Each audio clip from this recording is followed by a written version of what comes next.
Matilda, today I'd like to draw from one of the greatest names in literature in the 20th century, Ernest Hemingway.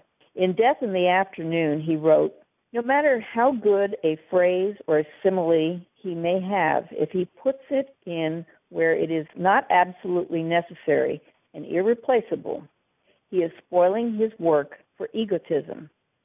Prose is architecture, not interior decoration, and the Baroque is over." Hemingway wrote about his personal quest for good writing and what he defined as good writing. We may already think that he perfected the simple, precise style, but Hemingway saw his writing as a never-ending quest. His ultimate goal was to write with such truth and clarity that the writing dissolved, leaving the reader with only the story and ideas. In Hemingway's words, writing is something that you can never do as well as it can be done. It is a perpetual challenge, and it is more difficult than anything else that I have ever done. So I do it, and it makes me happy when I do it well. It seems that what Hemingway is saying is that writers are always striving to improve their writing in order that the story and the ideas actually transcend the words. Yes, I think that's exactly what he was saying.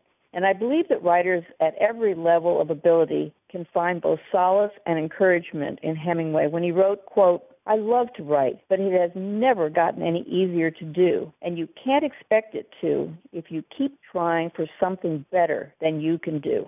Revisiting the deceptively simple writing of Hemingway is an inspiration. A clear idea, well expressed, can trump the most intellectually adroit sentence.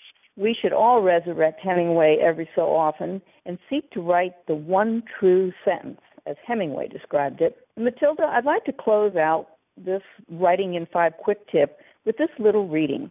It's the second paragraph of Hemingway's The Old Man and the Sea. "The old man was thin and gaunt, with deep wrinkles in the back of his neck.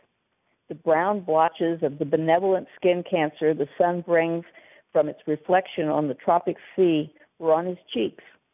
The blotches ran well down the sides of his face, and his hands had the deep creased scars from handling heavy fish on the cords. But none of these scars were fresh. They were as old as erosions in a fishless desert." The words are simple, but there's an undeniable clarity in the description of the hands. He tells so much about the fisherman's tragedy that he hadn't caught any fish in such a long time. You and Hemingway have inspired me to go in search of my own one true sentence.